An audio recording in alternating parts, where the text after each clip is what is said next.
देखिए, आज के इस वीडियो में हम लोग डिस्कस करेंगे इन्वर्जन के सभी टाइप्स के बारे में।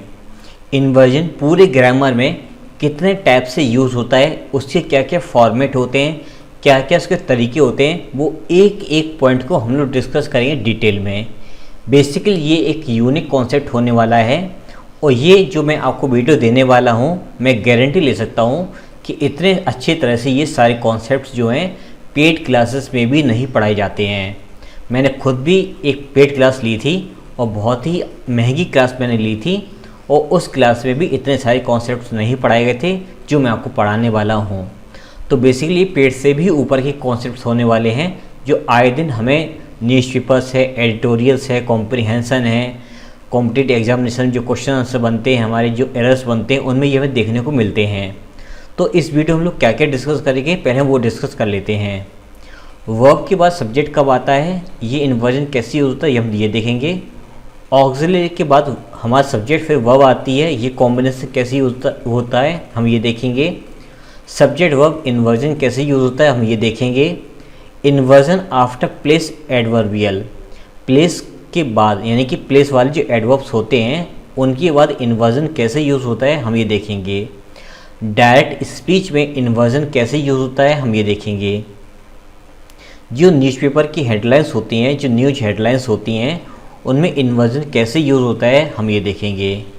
जो नेगेटिव एडवर्बियल्स होते हैं उनमें इन्वर्जन कैसे यूज़ होता है हम ये देखेंगे। सो के साथ एडवर्ब या एडजेक्टिव और सच, ये जो कॉम्बिनेशंस होते हैं इनके साथ में इन्वर्जन कैसे यूज़ होता है हम ये देखेंगे। जो आपके क्वेश्चंस होते हैं इनमें इन्वर्जन कैसे यूज़ होता है हम ये देखेंगे। इंटेरोगेटिव जो आपके क्वेश्चन वर्ड के जो टैग्स होते हैं, जो क्वेश्चन टैग्स होते हैं, उनमें इन्वर्जन कैसे यूज़ होता है हम ये देखेंगे। जो इको टैग्स होते हैं इनमें इन्वर्जन कैसे यूज़ होता है हम ये देखेंगे।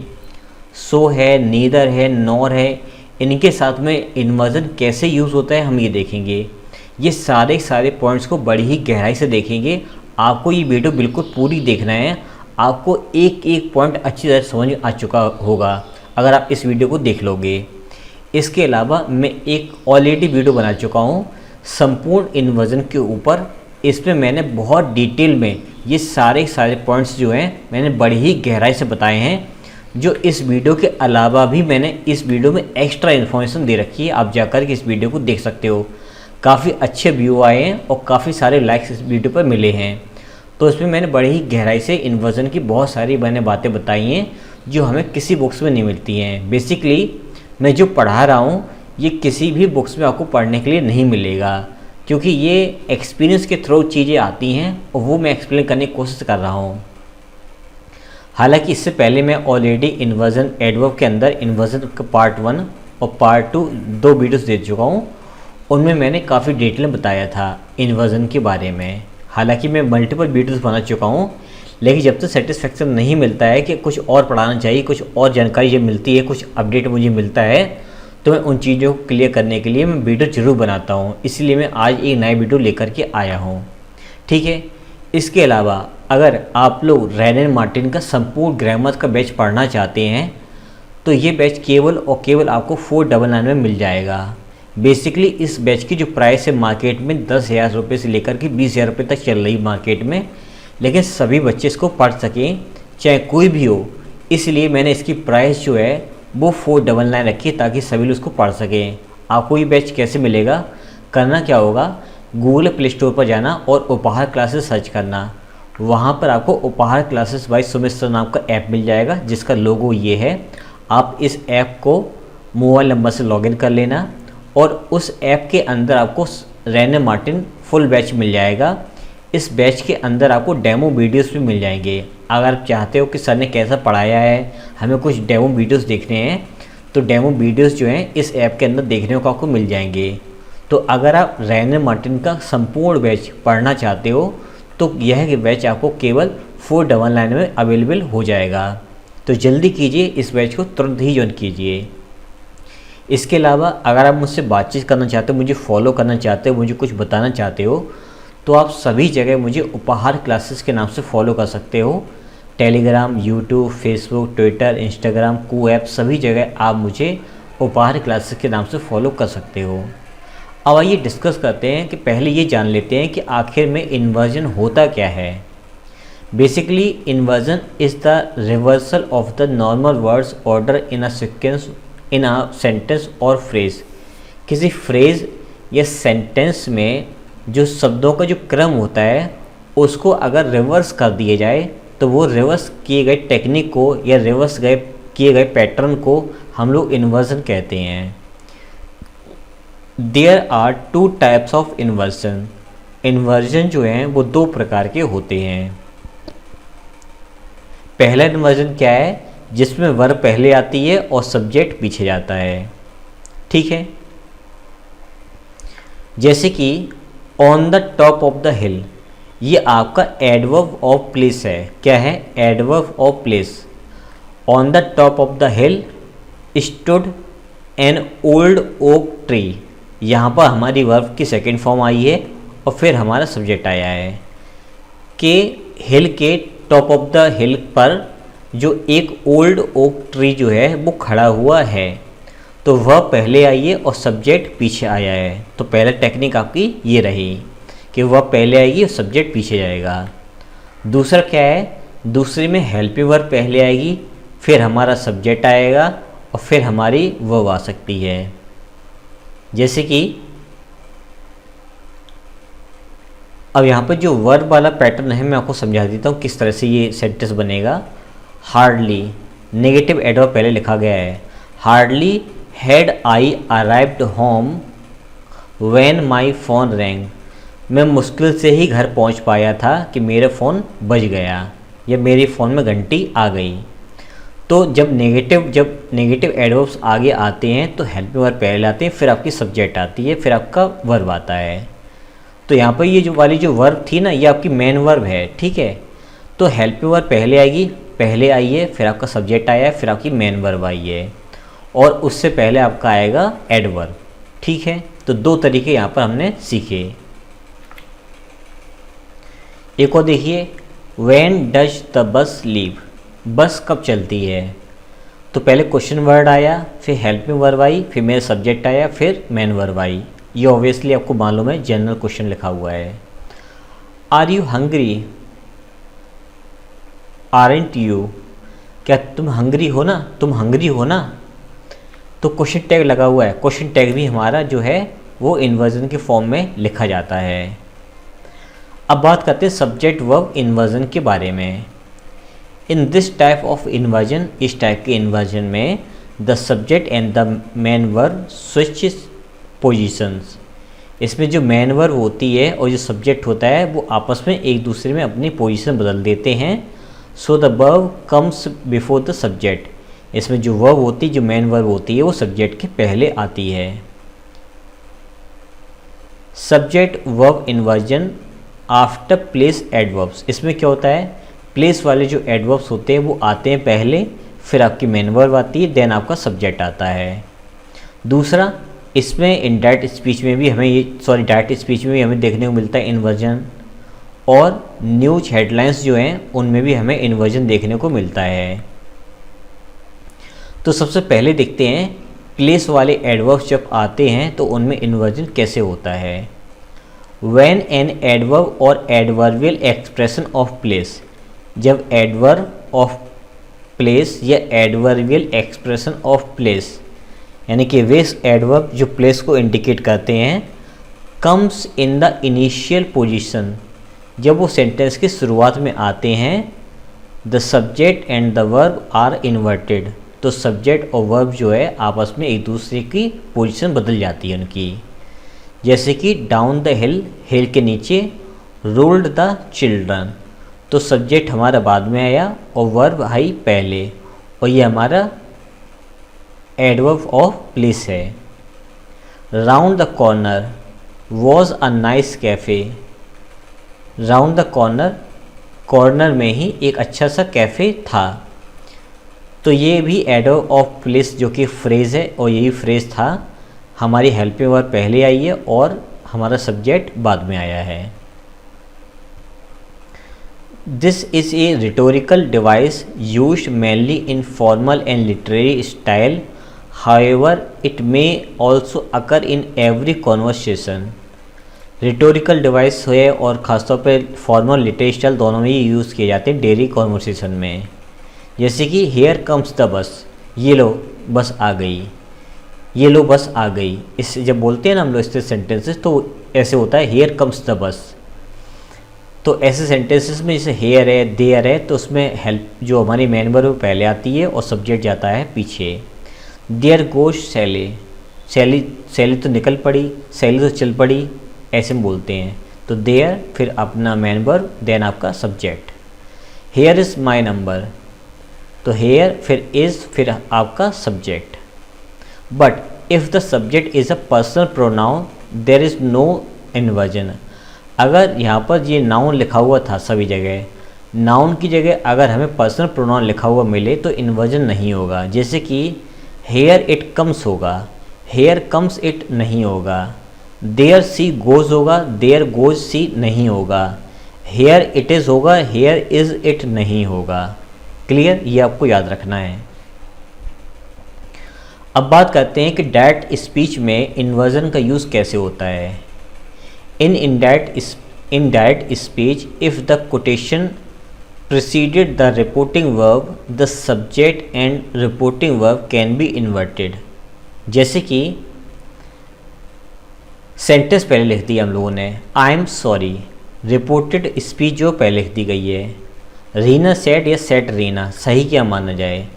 तो नियम ये कहता है कि जब रिपोर्टिंग वर्ब पीछे लिखी जाती है और उसमें अगर नाउन आया हुआ है तो वर्ब पहले लिखी जाती है और नाउन बाद में लिखा जाता है, तो हम इस वाले पैटर्न को सही मानेंगे।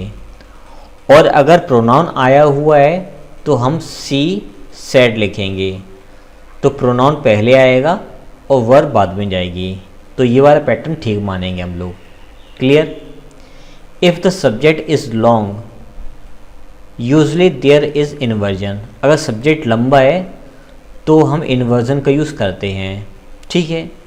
Good morning said the stranger in black jacket. जो ब्लैक जैकेट में कोई स्ट्रेंजर था उसने गुड मॉर्निंग बोला। तो लंबा अगर सब्जेक्ट है तो इन्वर्जन का यूज़ होगा।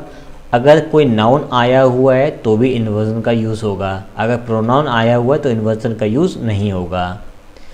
अगर पर्सनल प्रोनाउन आया हुआ है तो इन्वर्जन का यूज़ नहीं होगा, जो अभी मैंने आपको बताया था। Good morning he said, sentence हमारा करेक्ट है। अब बात करते हैं न्यूज़ हेडलाइंस में इन्वर्जन का यूज़ कैसे होता है। In news headlines if the reporting verb is in final position the subject and reporting verb may be inverted. कहने का मतलब अपना ये है कि अगर रिपोर्टिंग वर्ब हेडलाइंस के लास्ट में लिखी हुई है तो हम लोग इन्वर्जन का यूज़ करते हैं। जैसे एरोमेथेरेपी हैज़ नो थेरेप्यूटिक इफेक्ट से ब्रिटिश साइंटिस्ट्स। तो ये आपका रहा सेंटेंस और उसके बाद रिपोर्टिंग में लिखी बाद में, तो से ब्रिटिश साइंटिस्ट, तो सब्जेक्ट गया बाद में और रिपोर्टिंग वर्ब आपकी रही पहले, यानी कि वर्ब आई है पहले। ठीक है।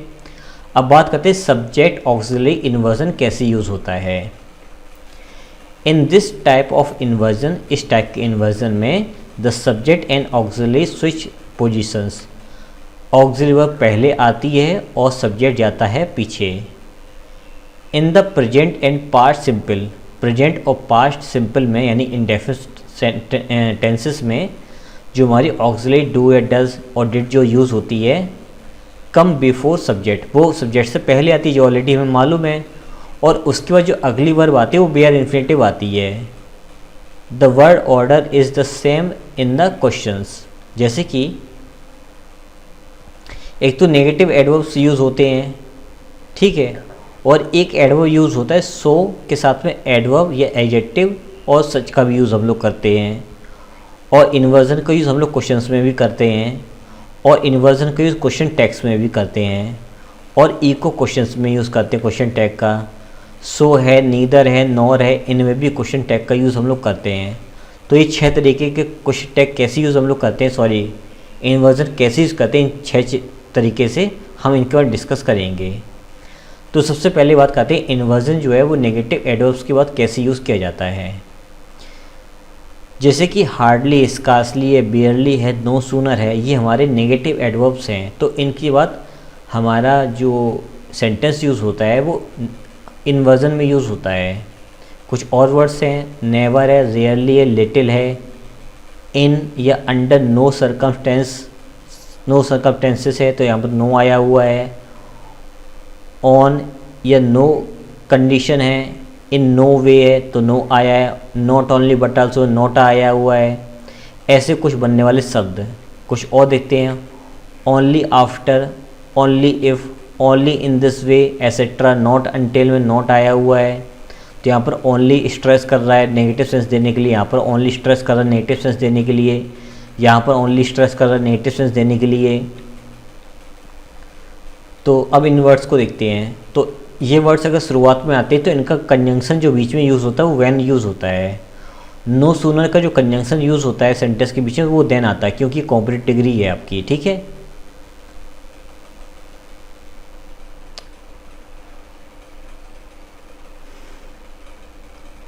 When a story is told in past, the adverbials hardly, scarcely, and barely, and no sooner are often used to emphasize that one event quickly followed another.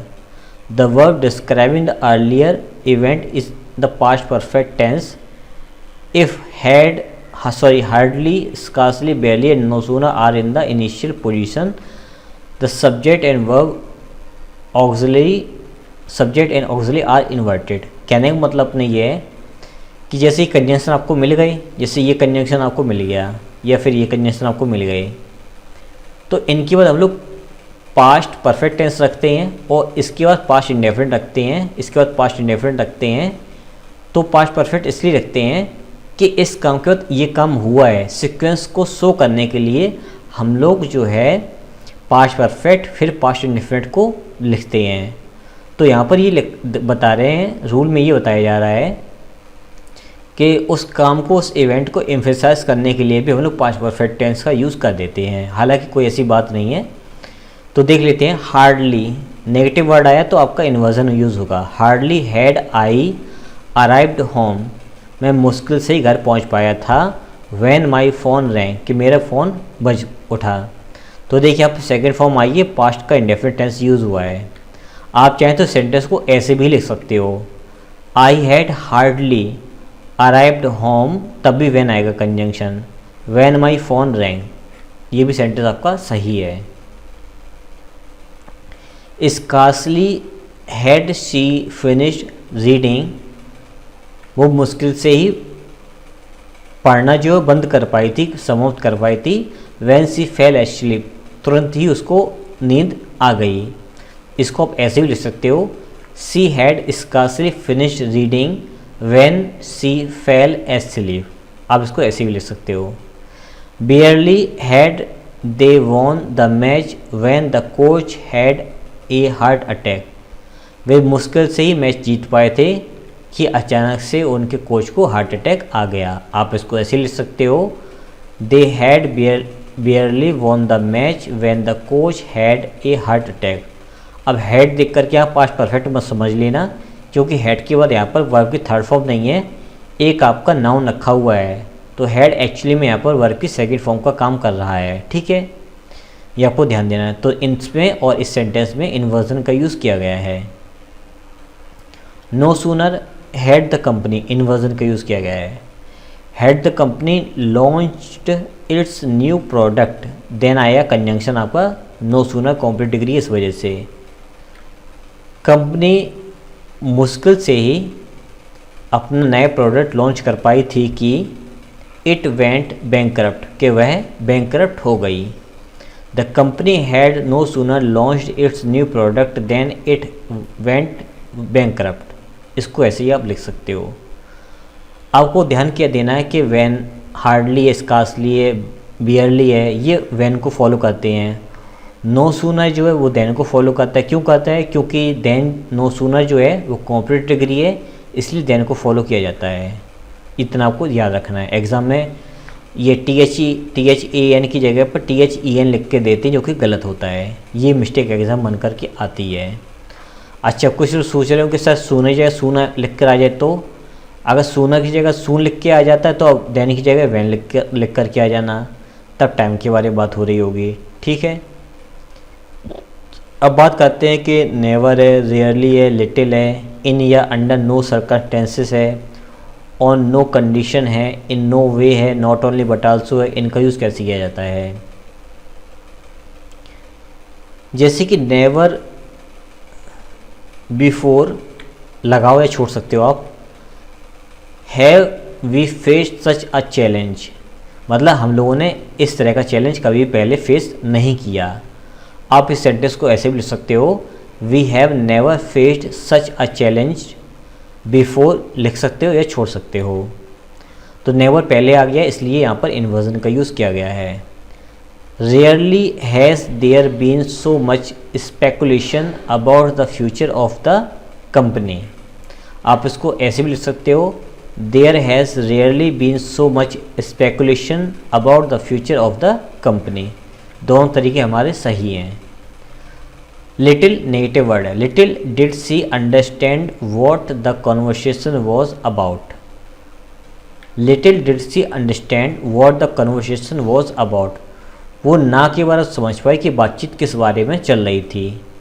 इसको ऐसे भी लिख सकते हैं कि she did not really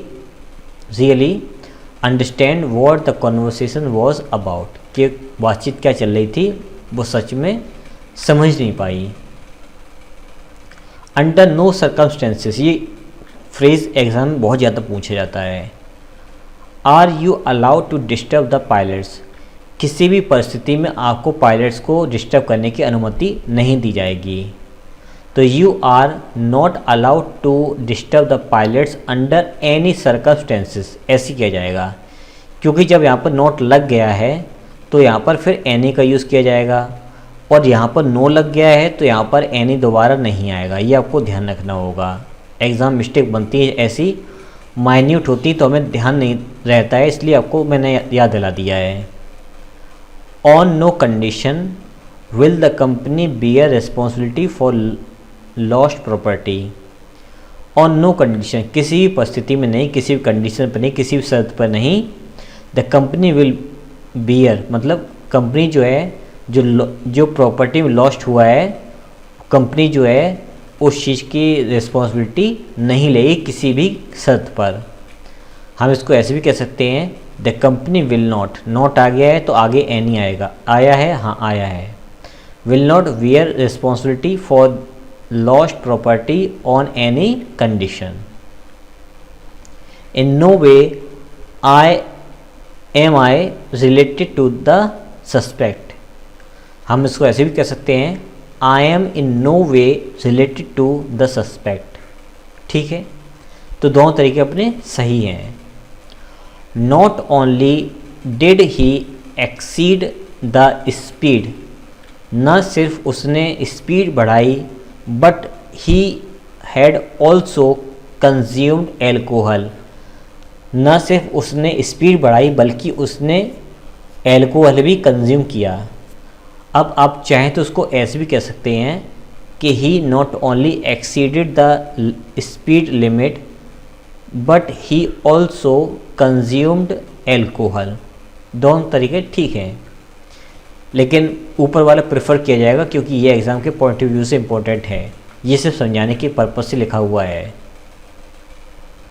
not only were you let, ना सिर्फ तुम लेट थे, but you didn't even have a good excuse.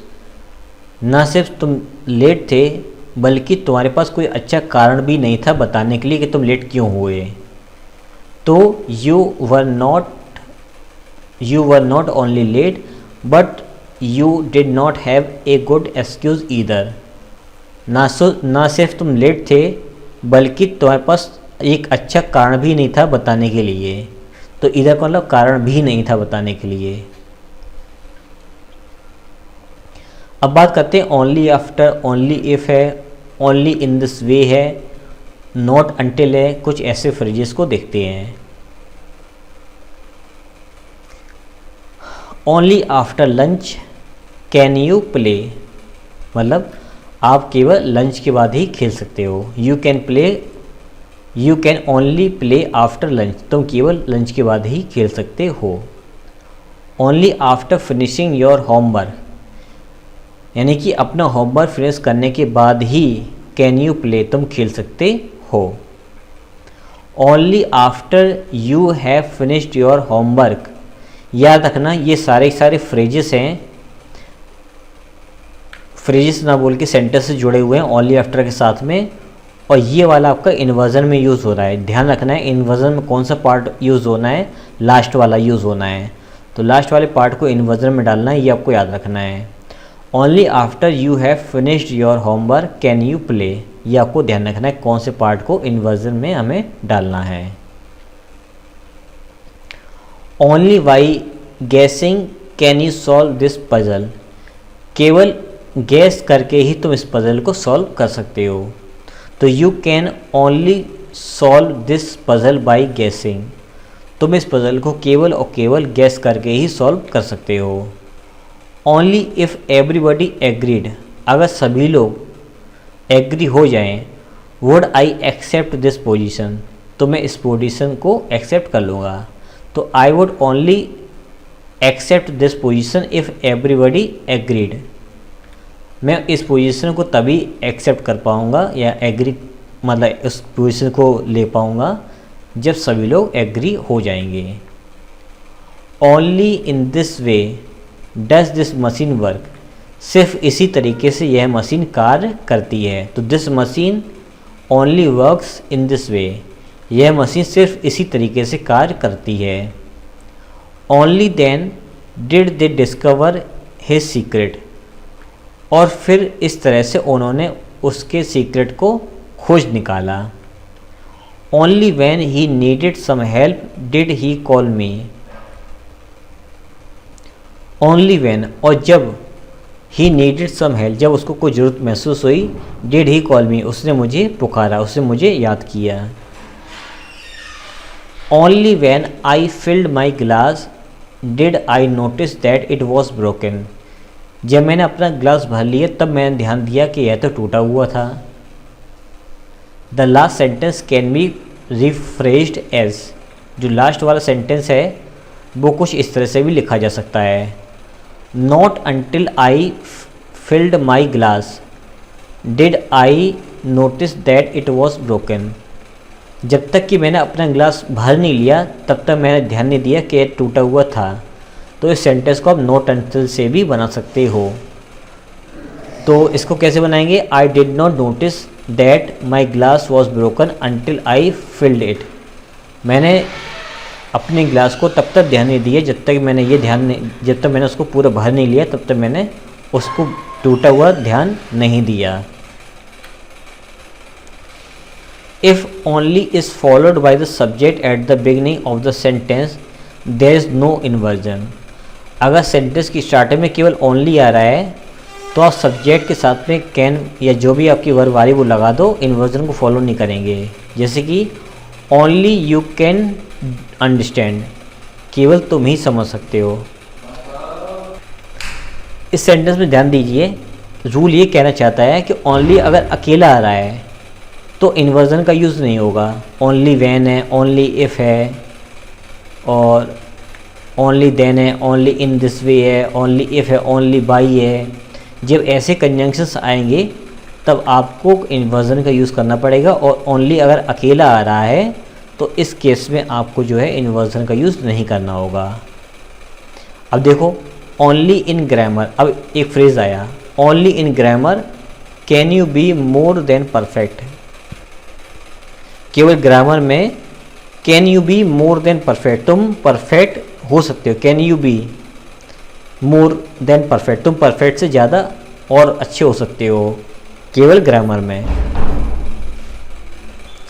अब बात करते हैं कि इन्वर्जन का यूज़ जो है वो सो प्लस एडवर्ब या एडजेक्टिव और सच के साथ में कैसे यूज़ किया जाता है। जैसे कि सो क्विकली, सो के बाद आया आपका adverb, so quickly did he run that the others could not catch up with him. इसका मतलब क्या हुआ, so quickly did he run, वो इतनी तेज दौड़ा कि the others could not catch up with him, कि उसको बाकी लोग जो थे वो उसको पकड़ नहीं पाए, उसके पीछे नहीं कर पाए। He ran so quickly that the others could not catch up with him, वो इतनी तेज़ दौड़ा कि बाकी लोग उसको पकड़ नहीं पाए। ये भी तरीका लिखने का ठीक है और ये भी तरीका लिखने का बिल्कुल ठीक है। So strong adjective. So strong was the wind that we could not open the window, जो विंड थी वो उतनी ज़्यादा स्ट्रॉन्ग थी कि हम विंडो को ओपन नहीं कर पाए। The wind was so strong that we could not open the window, wind इतनी ज़्यादा स्ट्रॉन्ग थी, इतनी ज़्यादा तेज़ थी कि हम लोग विंडो को ओपन नहीं कर पाए। So plus adjective can be replaced with such. So plus जो एडजेक्टिव का कॉम्बिनेशन है वो सच के साथ जो है रिप्लेस किया जा सकता है। जैसे कि such was the wind that we could not open the window. क्या मतलब इसका हुआ, the wind was such that, wind कुछ इस तरह की थी कि we could not open the window, कि हम लोग विंडो को ओपन नहीं कर पाए। तो सच की जगह क्या आया, देखो यहाँ पर सो स्ट्रॉन्ग था ना आपका, तो सो स्ट्रॉन्ग को उसने सच ने रिप्लेस कर दिया। तो एक तरीका ये भी है लिखने का। अब बात करते हैं कि जो आपके क्वेश्चन वाले वर्ड्स सेंटेंसेस होते हैं उनमें आपका इन्वर्जन कैसे यूज़ होता है। जैसे कि यू कैन हेल्प मी, आप मेरी सहायता कर सकते हो, तो हम इसको बना सकते हैं कैन यू हेल्प मी, क्या मेरी सहायता कर सकते हो। नॉट अ बिग डील, ये कोई बड़ी चीज़ नहीं है। You have lived here for some times, आप यहाँ पर कुछ समय रह चुके हो, तो हम इसका इंटरोगेटिव कैसे बनाएंगे, how long have you lived hair, आप यहाँ कितने समय तक रह चुके हो। ध्यान देना है, ये नहीं करना कि केवल हैव आगे लगाना है, समय भी तो पूछना पड़ेगा ना। तो how long have you lived hair इस तरह से बनाएंगे। You would have done the same, you would have done the same, तुमने भी ठीक ऐसे ही किया होगा। Would you have done the same, कि तुमने भी सेम ऐसा ही किया होगा। ये कोई सिंपल सेंटेंस है, इनमें ज़्यादा सोचने की बात नहीं है। बेसिकली अफर्मेटिव से इंटरोगेटिव सेंटेंसेस बनाए गए हैं जिसमें इन्वर्जन का यूज़ किया गया है। Are you staying at this hotel, क्या तुम इस होटल में रुके हुए हो। सॉरी यू आर, अब करेंगे are you staying at this hotel, क्या तुम इस होटल में रुके हुए हो, और you are staying at this hotel, तुम इस होटल में रुके हुए हो। सी लाइक्स स्केटिंग, उसको स्केटिंग पसंद है। डज सी लाइक स्केटिंग, क्या उसको स्केटिंग पसंद है। लाइक्स की जगह हो जाएगा लाइक और आगे हो जाएगा डज। दे अराइव्ड यस्टरडे, वे कल आए। व्हेन डिड दे अराइव, वे कब आए, समय पूछना में आए। I am late, am I late. ठीक है, अब बात करते हैं क्वेश्चन टैग के बारे में। क्वेश्चन टैग में हम लोग इन्वर्जन का यूज़ करते हैं। जैसे कि you are hungry, aren't you, तुम हंग्री, तुम भूखे हो ना, ये जो नाक का सेंस है वो क्वेश्चन टैग देता है। ठीक है, तुम भूखे हो ना, यस आई एम, हाँ मैं भूखा हूँ। तो देखिए यहाँ पर यू का यू ले लिया है और हेल्प में और नेगेटिव में बनाइए, तो आपको कहलाएगा ये इंटरोगेटिव सेंटेंस। मतलब ये क्वेश्चन टैग जो है वो आपका इंटरोगेटिव में लिखा गया है, इन्वर्जन का यूज़ किया गया है। अब ये देखो सेंटेंस नेगेटिव है, यू कांट स्टे लॉन्गर, तुम और नहीं रुक सकते हो। तो अफर्मेटिव बनेगा हमारा question tag. Can you, no really I can't, नहीं मैं और अब नहीं रुक सकता हूँ, मतलब मेरी अब इच्छा भी नहीं रुकने की। You are hungry aren't you, तुम भूखे हो ना, तुम भूखे हो ना, वो पूछा जा रहा है कि तुम सच में भूखे हो ना। आर यू हंग्री, क्या तुम सच में भूखे हो। तो एक टोन डालने के लिए भी हम लोग कहाँ पर उसको इंटोनेशन कर रहे हैं, कहाँ पर उस चीज़ को बढ़ा के बोल रहे हैं, कहाँ पर स्ट्रेस डाल रहे हैं, उस चीज़ को भी हम लोग इंटोनेशन बोलते हैं। क्या तुम भूखे हो, तुम भूखे हो ना, तो भूखे हो ना, मुझे ऐसा फील हो, तो भूखे ही हो, इसलिए पूछा जा रहा है कि तुम भूखे हो ना, तो कुछ खा लो। तो इस तरह से हम लोग यूज़ करते हैं क्वेश्चन टैग का।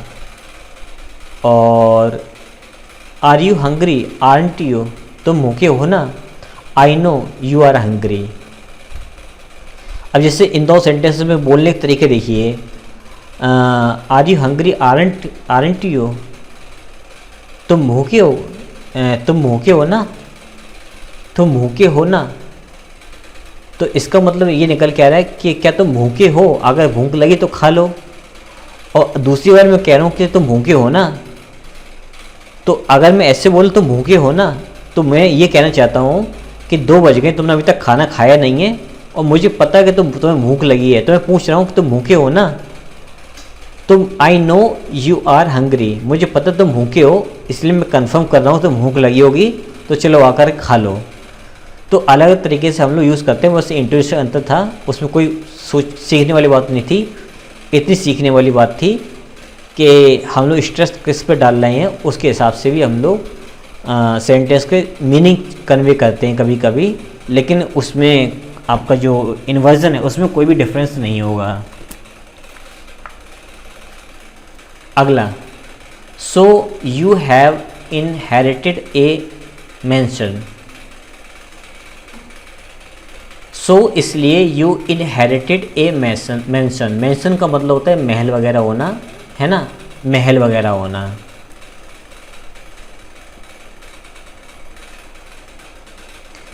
सेंटेंस ये कहना चाहता है तो तुम एक महल में रहते होगे ना, तो तुम एक महल में रहते होगे ना। अब तो ध्यान दो यहाँ पर आप, ये सेंटेंस अफर्मेटिव है तो इसमें क्वेश्चन टैग अफर्मेटिव ही आया है। कभी कभी क्या होता है कि हम अफर्मेटिव सेंटेंस में क्वेश्चन टैग भी अफर्मेटिव डाल देते हैं, तो वो क्या एक्सप्रेस करता है, वो इंटरेस्ट या कोई कंसर्न एक्सप्रेस करता है, जिसमें हम कोई चीज़ पूछते हैं कंफर्म करने के लिए कि वो चीज़ सही है या गलत है। तो इंटरेस्ट को या कंसर्न को शो करने के लिए हम लोग अफर्मेटिव सेंटेंस में अफर्मेटिव क्वेश्चन टैग डाल देते हैं, इस चीज़ को एक्सप्रेस करने के लिए क्या चीज़ वो कंफर्म है या नहीं है। जैसे कि I must get there by 10, must I, मुझे वहाँ पर 10 बजे तक पहुँच जाना चाहिए। तो आस्किंग फॉर कन्फर्मेशन, कन्फर्मेशन यहाँ पर पूछा जा रहा है।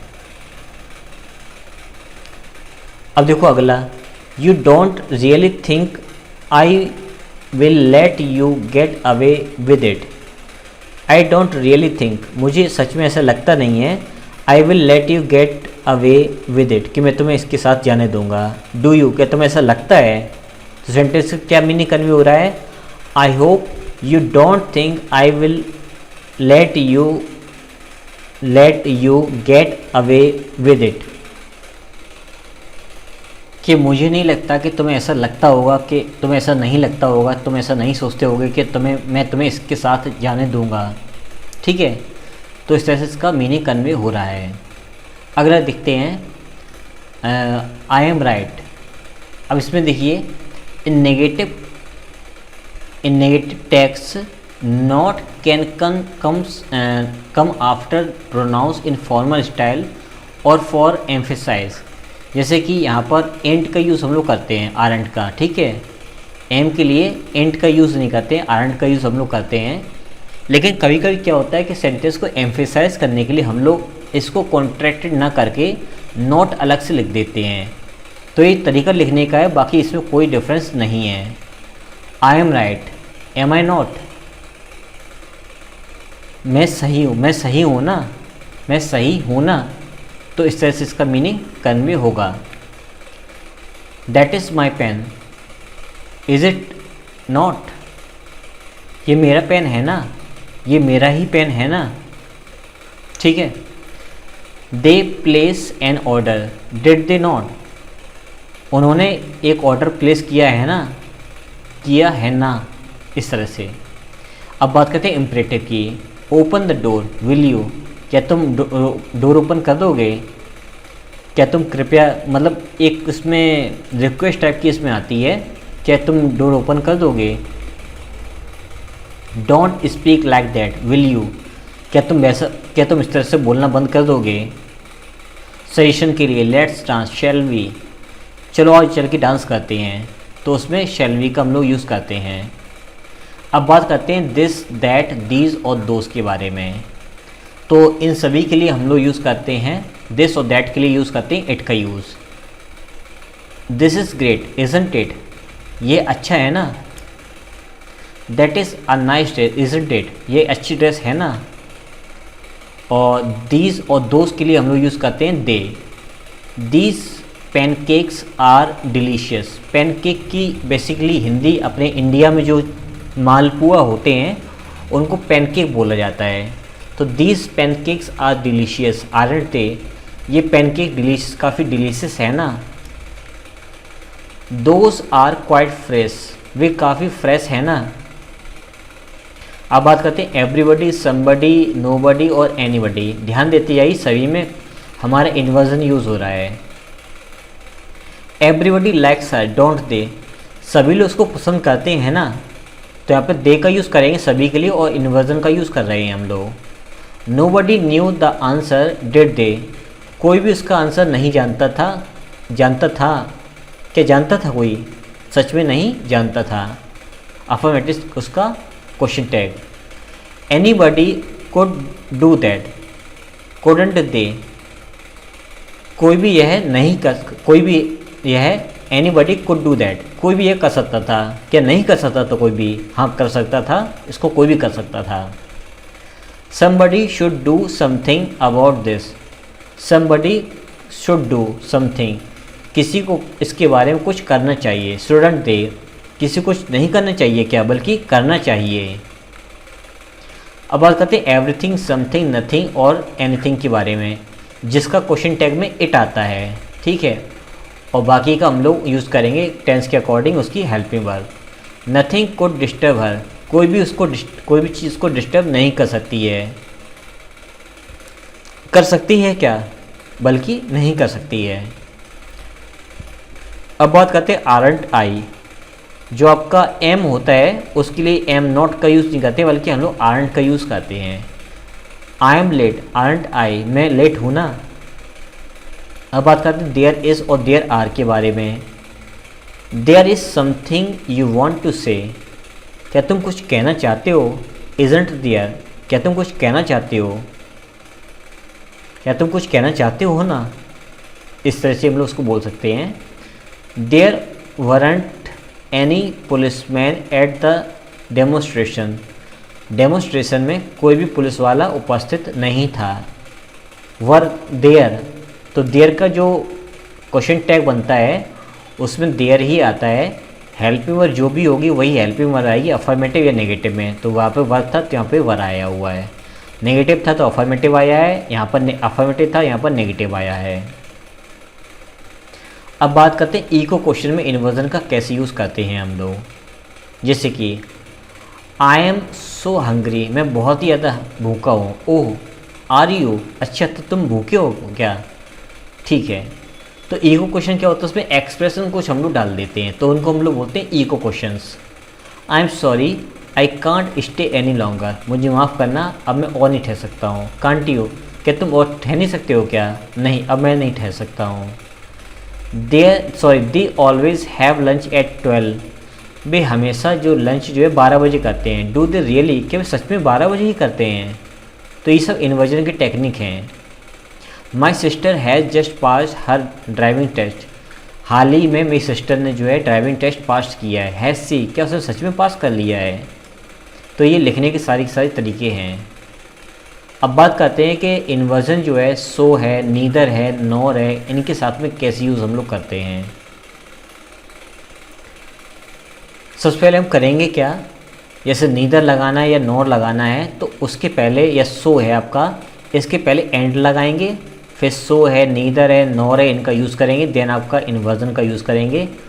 और यहाँ पर जो भी टेंस यूज़ हुआ है, जैसे कि सेकंड फॉर्म में यूज़ हुई है तो हेल्पिंग वर्ब यहाँ पर डेट आएगी। वॉज वर यूज़ हुआ है तो यहाँ पे वॉज या वर आएगा, और हेल्पिंग वर्ब यहाँ पर जो भी आएगी वो इस वाले सब्जेक्ट के अकॉर्डिंग आएगी। ये आपको याद रखना है। अगर आपने मेरे इन्वर्जन के सारे वीडियोस दे रखे हैं तो ये आपको बहुत गहराई से समझ में आ चुका होगा कि मैं क्या समझाना चाहता हूँ। इसलिए मेरी रिक्वेस्ट है जब भी आपको टाइम मिले तो जाकर के सारे वीडियोस आराम से देख लेना। I suggested that he should take the job, मैंने सजेस्ट किया कि उसे वह जॉब जो है वो ले लेनी चाहिए। So did all his friends. अब so did all his friends का मतलब क्या हुआ? His friends also suggested that he should take the job. जैसे कि मैंने उसे समझाया कि वो जॉब ले ले और उसके सारे दोस्तों ने भी उसको समझाया कि वो जॉब को ले ले। तो इस वाले फ्रेज का मतलब ये निकला। क्लियर? अब ये कैसे पता मैंने किया कि यहाँ पर जो बात ये लिखी हुई है वो जो पहले बात लिखी होती है उसी बात का रिपीटेशन यहाँ पर होता है। अफर्मेटिव है तो अफर्मेटिव बात लिखी होगी, नेगेटिव है तो नेगेटिव में लिखी होगी। जैसे लिखा होगा वही अब सेंस निकालेंगे। एक और देखते हैं, everybody knows that and so should you. सभी लोग वह जानते हैं, एंड सो शुड यू, और तुम भी वह जानते हो। You should know that too. ठीक है, एवरीबडी नोज दैट, सभी लोग वह जानते हैं, सो should you. So should you का मतलब क्या हुआ? यू शुड नो, और तुम्हें भी वह जानना चाहिए। I love south Indian films. Really? So do I. मुझे साउथ इंडियन फिल्म्स पसंद हैं। सच में? मुझे भी पसंद है। सच में मुझे भी पसंद है। सो डू आई का मतलब क्या हुआ? अब डू का मतलब क्या हुआ? I also love south Indian films. तो यहाँ पे लिखा हुआ है I also love south Indian films. So I do का मतलब क्या हुआ? सच में मुझे भी साउथ इंडियन फिल्म्स पसंद हैं। I am not going to Seema's party tonight. आज रात को मैं सीमा की पार्टी में नहीं जा रहा हूँ। तो मैंने आगे लगाया नीदर या नॉर इज स्नेहा। तो इसका मतलब क्या हुआ कि जो आगे सेंस निकल रहा था वही सेंस पीछे में निकलेगा कि मैं सीमा की पार्टी में नहीं जा रहा हूँ। नीदर या नॉर इज स्नेहा, स्नेहा भी सीमा की पार्टी में नहीं जा रही है। ठीक है, तो Sneha is not going either, और स्नेहा भी नहीं जा रही है। My family have never been on a holiday abroad. मेरी फैमिली कभी भी हॉलीडे में विदेश नहीं गई है। नॉर या नीदर हैव माइन। ठीक है, माइन का मतलब मेरी भी फैमिली, मतलब माइन का मतलब मेरी फैमिली। माई फैमिली वो अलग फैमिली, ये वाली अलग फैमिली। हालांकि थोड़ी सी गड़बड़ है, यहाँ पर हिज फैमिली कर दो तो ठीक रहेगा। His family have never been on a holiday, neither या नॉर हैव माइन। ना ही मेरी फैमिली कभी भी एब्रॉड में हॉलीडे पर गई है। If we want to express disagreement there is no inversion. अगर हमें डिसएग्रीमेंट को एक्सप्रेस करना हो तो इन्वर्जन उसमें यूज़ नहीं होता है। जैसे कि I love south Indian films, जैसे इसमें मुझे पसंद थी। ठीक है, अब मुझे पसंद नहीं तो मैं क्या कहूँगा? आई डोंट, मुझे पसंद नहीं है। सीधा बोल दो, कोई इन्वर्जन का यूज़ नहीं होगा। I am not going to Ram's party tonight. आज मैं राम की पार्टी में नहीं जा रहा हूँ। सुमन इज, सुमन जा रही है। हाँ बोलना तो सीधा मैं नहीं कर दिया, और मना करना था तो ये वाला स्ट्रक्चर मुझे यूज़ करना था। तो कुछ इस तरह से सेंटेंसेस बनाए जाते हैं। तो मैं उम्मीद करता हूँ कि इन्वर्जन को आपको नेक्स्ट लेवल पर समझ आया होगा। इतने सारी चीज़ें गारंटी लेता हूँ पेड क्लासेस में भी नहीं पढ़ाया जाता जो मैंने चीज़ आपको पढ़ा के बताई हैं और इतनी सारी चीज़ समझाई हैं। बहुत ज़्यादा मेहनत लगती है चीज़ों को बनाने में, सोचने में, समझाने में, एग्जीक्यूट करने में बहुत ज़्यादा मेहनत लगती है। बहुत ज़्यादा खर्चा होता है, एक्सपेंसेस होते हैं चीज़ों के पीछे में। एग्जीक्यूट करने में बहुत ज़्यादा चीज़ें और एफर्ट्स लगते हैं। अगर आपको लगता है चीज़ आपको समझ में आ रही है और अगर आप मुझे सपोर्ट करना चाहते हो किसी भी तरह से, तो आप दिए गए इस UPI ID पर किसी भी ऐप से, पेटीएम, फ़ोनपे, गूगल पे, भीम ऐप, जो भी ऐप आप चला रहे हो, किसी भी ऐप से इस दिए गए UPI ID पर आप मुझे पे कर सकते हो। आप चाहें तो इस QR कोड को स्कैन करके भी मुझे पे कर सकते हो। अगर आपकी इच्छा है कुछ भी पे करने की और अगर आप करना चाहते हो तो आप ज़रूर कर सकते हो। इससे मुझे काफ़ी बेनिफिट मिलेगा, काफ़ी मुझे हेल्प मिलेगी नए नए कंटेंट को रेडी करने के लिए, नई नई चीज़ों को सोचने के लिए। क्योंकि सोचने के लिए और समझने के लिए, कंटेंट को रेडी करने के लिए खर्चे होते हैं, चीज़ों को मैनेज करने के लिए टीम वर्क बहुत ज़्यादा होता है, चीज़ों को काम करने के पीछे बहुत सारे लोगों का काम होता है, तो उनको एग्जीक्यूट करने के लिए खर्चा होता है। इसीलिए मैं आपसे रिक्वेस्ट करता हूँ, अगर आप मेरी हेल्प करना चाहते हो तो आप ज़रूर कर सकते हो और आपको ज़रूर करना चाहिए। तो आप दिए गए UPI ID पर ज़रूर पे कर सकते हैं। और अगर आप रैनी मार्टिन बैच ज्वाइन करना चाहते हो तो उसको ज़रूर ज्वाइन कीजिए। उसमें नेक्स्ट लेवल पर मैंने ग्रामर को समझाया है, उसमें मैंने खुद के अपने कॉन्सेप्ट बता रखे हैं जो उस बुक में नहीं दिए गए हैं, लेकिन एक्सरसाइज मैंने अच्छी तरह समझा रखी है अपने खुद के कॉन्सेप्ट से। तो उस बैच को आप 499 में ज्वाइन कर लीजिए, बहुत बेहतरीन तरीके से मैंने समझा रखा है, आप उस बैच को ज़रूर ज्वाइन कीजिए। तो मिलते हैं किसी नेक्स्ट टॉपिक पर, किसी नेक्स्ट वीडियो।